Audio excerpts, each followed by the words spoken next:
Hello student, आप सभी लोग कैसे हैं और अच्छे होंगे। आप लोग तैयारी भी कर रहे होंगे और करेंट नोट्स भी आप लोग बेहतर प्रकार से बना रहे होंगे और बनाते जाएं। नोट्सों को आप इतना याद रखें कि आपके लिए काफ़ी इम्पोर्टेंट फैक्ट मैं लेकर आता हूं। इन फैक्टों को आप तैयारी करें और अपने नोट्स भी बनाएं। लगभग 6 to 8 मंथ के करेंट जीएस के क्वेश्चन भी आते हैं। पीएससी वगैरह का एग्ज़ाम होता है तो लगभग 1 वर्ष का करंट आता है उसमें, और इनसे कई अन्य जानकारियाँ भी हमको मिलती हैं। आगे क्या होने वाला है, पिछली क्या जानकारी इसके बारे में, पहले क्या हो चुका है। तो इस तरह से करंट जीएस भी काफ़ी महत्वपूर्ण टॉपिक होता है आप लोगों के लिए। तो पहला पॉइंट आज का है हमारे पास एनएएम नॉन अलाइंड मूवमेंट। क्या नाम है इसका? Non aligned movement. गुट निरपेक्ष आंदोलन या गुट निरपेक्ष संगठन भी कह सकते हैं। इसका इसके सम्मेलन कहाँ पर हुआ था? बाकू, अजरबैजान की राजधानी बाकू में। और इस सम्मेलन में भाग लिया था यहाँ के प्रेसिडेंट, मतलब इन्होंने होस्ट किया था इल्हाम अलीयेव ने। किसने होस्ट किया? Ilham Aliyev. क्या नाम बेटा? इल्हाम अलीयेव, ठीक है। और सदस्यों की संख्या की दृष्टि से ये जो संगठन है ये दूसरा प्लेस है इसका। यूएनओ में 193 मेंबर होते हैं, इसमें 120 सदस्य हैं और 17 पर्यवेक्षक सदस्य भी हैं। एक बात याद आती है कि आप याद रखिए इसमें कि किस तरह से इसका गठन हुआ था। भारत के प्रधानमंत्री उस समय पंडित जवाहरलाल नेहरू थे और नासिर मिस्र के राष्ट्रपति और डेनिस टीटो यूगोस्लाविया के। इन तीनों ने मिलकर एक मीटिंग की कि हम किसी गुट में नहीं रहेंगे, ना तो पूंजीवादी गुट में और ना समाजवादी गुट में।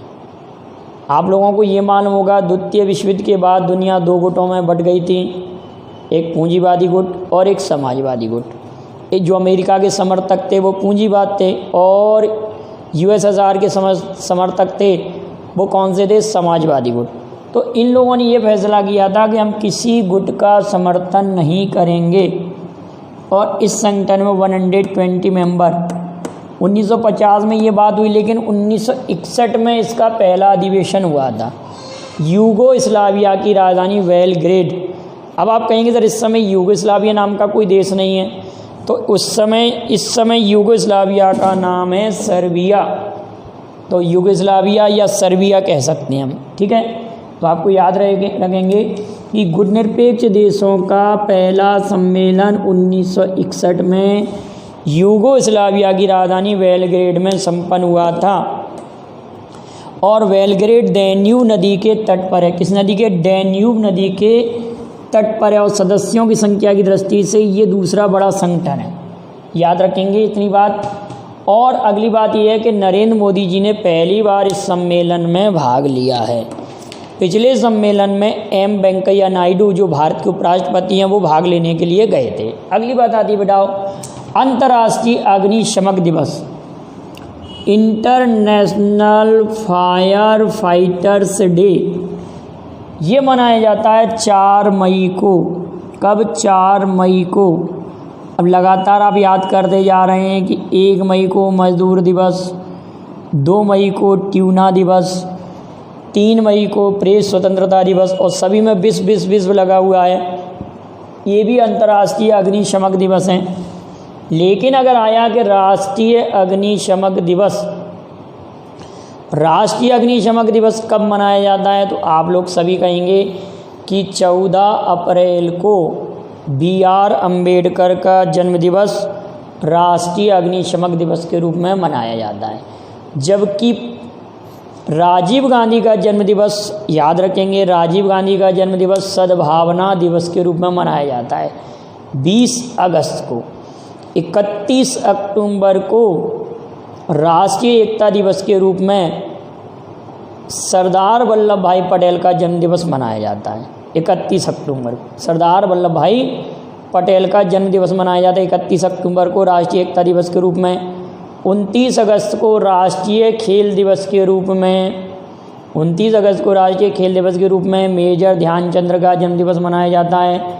अब आप बताएंगे कि पीसी महालनोबिस का जन्म दिवस किस दिवस के रूप में मनाया जाता है और सलीम अली का जन्म दिवस किस दिवस के रूप में मनाया जाता है। लेकिन सलीम अली का मुझे यहाँ पे बताना पड़ेगा आप लोगों को क्या है कि राष्ट्रीय पक्षी दिवस, अमेरिका का राष्ट्रीय पक्षी दिवस, अमेरिका अपना राष्ट्रीय पक्षी दिवस मनाता है 4 मई को, लेकिन भारत अपना राष्ट्रीय पक्षी दिवस मनाता है 12 नवंबर को।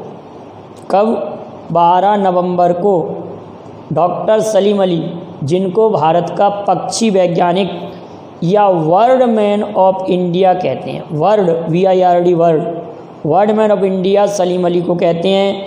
आप सभी लोग जानते हैं सलीम अली राष्ट्रीय उद्यान जम्मू कश्मीर में है, जबकि सलीम अली अभयारण्य गोवा में स्थित है। याद रखेंगे, भूलेंगे नहीं। और विश्व गौरैया दिवस वर्ल्ड स्पैरो डे 20 मार्च को मनाते हैं। क्लियर है? अगली बात आती है पीटर एवर्टसन ये स्नूकर प्लेयर हैं और यूके के हैं। इन्होंने अभी हाल में ही संन्यास लिया है। स्नूकर प्लेयर हैं। मत कर फॉरवर्ड अभियान ये किसके द्वारा चलाया गया है? तो टिकटॉक के द्वारा ये चलाया गया है। इस अभियान में क्या है कि ऐसा आपके पास कोई भी मैसेज आए कि आप इसको 10 लोगों को भेजें कि आपके लिए ये भला होगा, या कुछ भी इस तरह के कोई मैसेज आ रहे हैं, तो ये टिकटॉक द्वारा मत कर फॉरवर्ड अभियान, माने इसको आप अन्य लोगों को फॉरवर्ड ना करें। ये किसके द्वारा चलाया जा रहा है? टिकटॉक द्वारा। सर रिचर्ड हैंडली मेडल, याद रखेंगे, ये न्यूजीलैंड के थे रिचर्ड हैंडली, इन्हीं के नाम पर Richard Hadlee medal sir Ross Taylor को दिया गया है। रॉस टेलर को दिया गया है, जो कि क्रिकेट प्लेयर हैं, न्यूजीलैंड के हैं, क्रिकेट खिलाड़ी। अब इन्होंने तीनों ही T20 टेस्ट और ODI तीनों में ही लगभग 100 शतक लगा चुके हैं। मतलब तीनों श्रृंखलाओं में 100 शतक नहीं, 100 मैच खेल चुके हैं। शतक नहीं बिठाओ, 100 मैच खेल चुके हैं, शतक नहीं कहेंगे, ठीक है ना। 100 मैच, किसी में 101 है, किसी में 100 है, किसी में 232 है, जो भी है आप लोग याद रखना। तो एकमात्र बल्लेबाज ऐसे हो गए रॉस टेलर, याद रखेंगे, न्यूजीलैंड के। जल नीति पेश करने वाला पहला राज्य मेघालय की राजधानी क्या है? शिलोंग। और मेघालय में मौसिनराम, जहाँ पर सर्वाधिक वर्षा होती है। अब आप मेघालय के CM और मेघालय के गवर्नर कौन है ये लिख के आप भेजेंगे। मेघालय के CM और गवर्नर का नाम। गौ संरक्षण कानून लागू करने वाला पहला राज्य हरियाणा। आप लोगों को जब मैंने बैट पढ़ाया था तो बैट लागू करने वाला भी पहला राज्य हरियाणा है। खाद्य सुरक्षा विधेयक पारित करने वाला पहला राज्य छत्तीसगढ़। खाद्य सुरक्षा विधेयक पारित करने वाला पहला राज्य छत्तीसगढ़, याद रखेंगे, छत्तीसगढ़ राज्य है। अगला इम्पोर्टेंट पॉइंट है हैशटैग हम हार नहीं मानेंगे। हम हार नहीं मानेंगे ये वाला गीत HDFC बैंक का है और ये मुंबई में HDFC का हेडक्वार्टर है। 1994 में HDFC की स्थापना हुई थी। सेफ्टी ग्रिड अभियान भी HDFC ने चलाया था। MD और CEO आदित्य पुरी हैं HDFC बैंक के। और AR रहमान ने ये जो गाना है उसकी धुन बनाई है AR रहमान ने, और प्रसून जोशी ने इसे लिखा है और गाया है। इतनी बात आप याद रखेंगे, ध्यान से रखिए इतनी बातें। प्रसून जोशी ने इसे लिखा है और गाया है, AR रहमान ने इसके लिए धुन बनाई है। और हम हार नहीं मानेंगे, क्लियर है। HDFC बैंक याद रखेंगे। सेफ्टी ग्रिड अभियान भी चलाया था, सेफ्टी ग्रिड। तो अब आप ये बताएंगे कि AR रहमान को किस राज्य ने अपना ब्रांड एम्बेसडर बनाया है? पिछले वीडियो में मैं आपको पढ़ा चुका हूँ। AR रहमान को किस राज्य ने अपना ब्रांड एम्बेसडर बनाया है? अगला इम्पोर्टेंट पॉइंट है गिलर्मो कानो प्रेस फ्रीडम अवार्ड। अब देखिए, press freedom index, world press freedom day और द हेग में मीटिंग भी हुई थी। तो इतनी बातों के बाद में गिलर्मो कानो प्रेस फ्रीडम अवार्ड 2020 जिनेत बोदाया लीमा को दिया गया। जिनेत बोदाया लीमा जो कि किस देश के हैं? कोलंबिया के। कोलंबिया की राजधानी क्या है? बोगोटा। याद रखेंगे, कोलंबिया की। राजेश चपलोत को किस देश का सर्वोच्च सम्मान दिया गया है? तो इस क्वेश्चन का जवाब आप भेजिए। मैंने पिछले वीडियो में ही आपको पढ़ाया है। 5 मई के वीडियो में इस क्वेश्चन का जवाब आपको मिलेगा। 5 मई के वीडियो में मैंने आपको पढ़ाया है राजेश चपलोत को किस देश का सर्वोच्च सम्मान दिया गया है। अब क्वेश्चन आता है कि सर्वश्रेष्ठ विधायक पुरस्कार किस राज्य सरकार ने प्रारंभ किया है? तो आप तुरंत ही कहेंगे सर गुजरात सरकार ने। किस सरकार ने? गुजरात सरकार ने। और गुजरात सरकार ने जल संरक्षण के संबंध में भी एक अभियान प्रारंभ किया था, जिसमें नदी नालों में जो गाद जमा हो जाती, जो काई जमा हो जाती, उसकी सफाई के लिए गुजरात सरकार ने एक अभियान प्रारंभ किया। उस अभियान का नाम आप बताएंगे। सर्वश्रेष्ठ विधायक पुरस्कार किसने प्रारंभ किया? गुजरात सरकार ने। नेशनल अरब फिक्शन अवार्ड अब्देल लोहाब अस्साजुई को दिया गया। अब्देल लोहाब अस्साजुई को, जो कि अल्जीरिया के हैं। किस देश के हैं? अल्जीरिया की राजधानी अल्जीरियर्स हैं। निक्केई एशियाई अवार्ड टी प्रदीप को दिया गया। टी प्रदीप। विलियम ई कोलबी पुरस्कार आप सभी लोगों को मालूम है, पिछले वीडियो में पढ़ा चुका हूं मैं। विलियम ई कोलबी पुरस्कार एडम हिगिनबोटम को दिया है। देख लीजिए अच्छे से, एडम हिगिनबोटम को, जिनकी रचना का नाम है मिडनाइट इन चेरनोबिल। अगला पॉइंट हमारे पास लिखा है डेनिस गोल्डबर्ग नाम लिखा हुआ है हमारे पास। तो आप ये बताएंगे कि डेनिस गोल्डबर्ग किस देश के सामाजिक कार्यकर्ता हैं जिनका भी हाल में ही निधन हुआ है? ये क्वेश्चन मैंने पिछले वीडियो में पूछा था। तो दक्षिण अफ्रीका के किस देश के बेटाओ?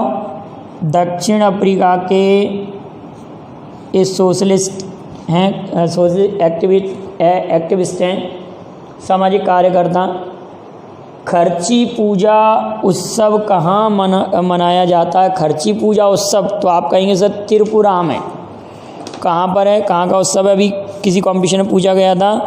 खर्ची पूजा उत्सव त्रिपुरा में मनाया जाता है, जो 3 ओर से बांग्लादेश से घिरा हुआ है त्रिपुरा। अगला है जोकिन फिनिक्स से आप याद रखेंगे, ये 3 स्थानों पर सर्वश्रेष्ठ एक्टर का अवार्ड जीत चुके हैं। बाफ्टा और ऑस्कर 92, बाफ्टा में, ऑस्कर 92 में, और एक क्षेत्र और था, बाफ्टा ऑस्कर 92। ऑस्कर में मैंने 92 का जो अवार्ड था उसमें जोकिन फिनिक्स जीत चुके हैं। बाफ्टा में भी ये जीत चुके हैं। सर्वश्रेष्ठ, इनकी फिल्म का नाम क्या है? आप ज़रा सोचिए इनकी फिल्म का नाम क्या है? तो आप तुरंत ही कहेंगे सर इनकी फिल्म का नाम है जोकर। किस फिल्म में? जोकर फिल्म में याद रखेंगे। किस फिल्म में बेटाओ? जोकर फिल्म में। और जोकिन फिनिक्स हो गए। रेनी जेलवेगर ये जूडी फिल्म है। रेनी जेलवेगर ये जूडी फिल्म है। और याद रखेंगे ये बाफ्टा में भी यही हैं और उसमें भी यही हैं। किसमें? ऑस्कर प्राइज़ में भी। दोनों ही ये फिल्म कलाकार मतलब अभिनेता हैं और ये अभिनेत्री हैं। अभिनेता और अभिनेत्री। अब अगली बात आती है हमारे पास बोंग जूहू। बोंग जूहू याद रखेंगे, बोंग जूहू। बोंग जूहू एक दक्षिण कोरियाई डायरेक्टर हैं।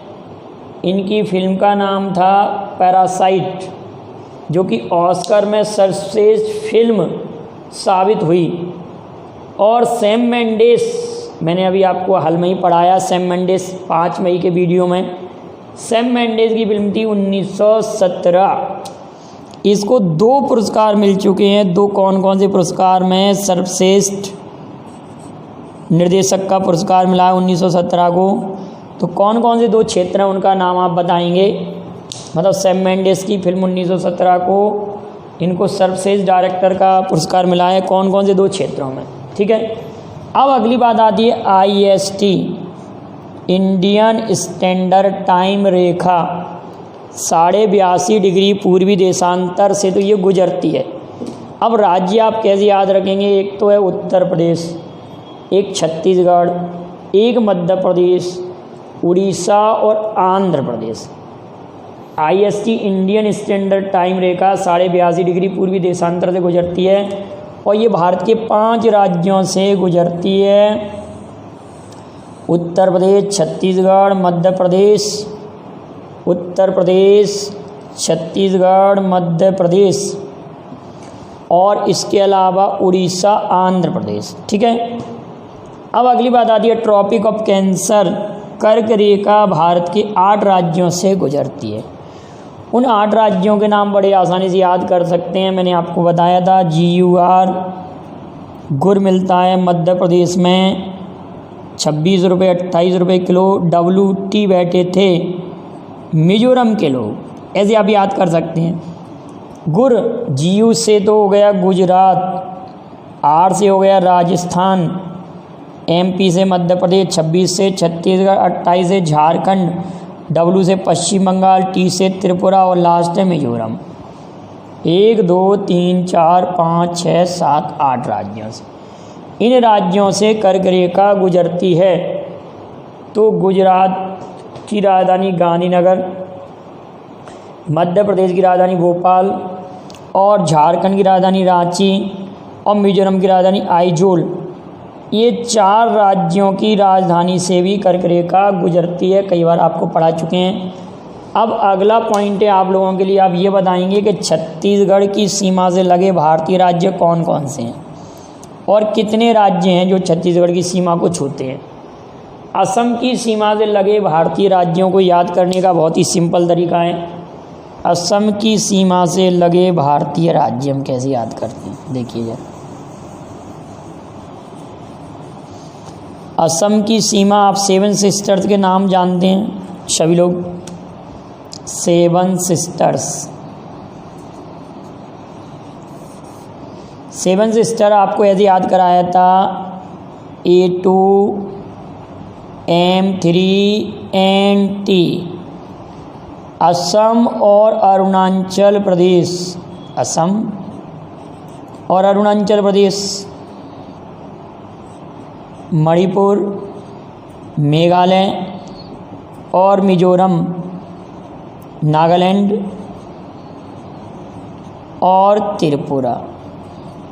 तो कहने का अर्थ आप ये कह सकते हैं कि 7 सिस्टर्स स्टेट में असम राज्य ये सभी 7 सिस्टर्स को टच करता है।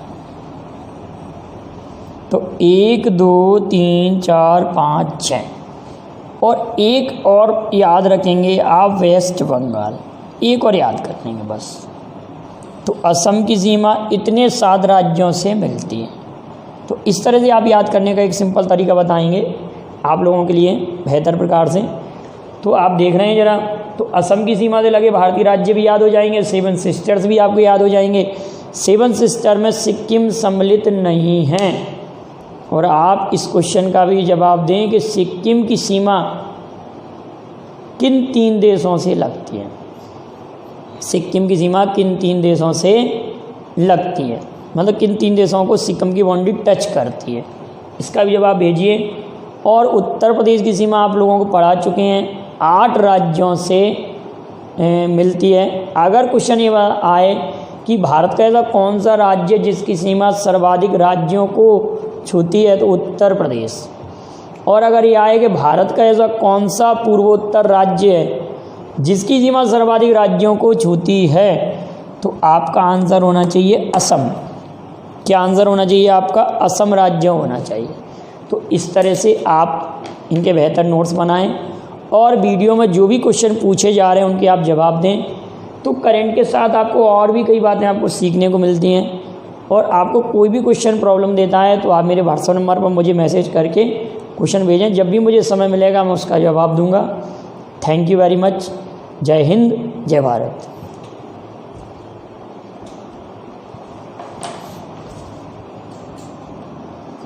स्क्रीनशॉट ले लें आप लोग।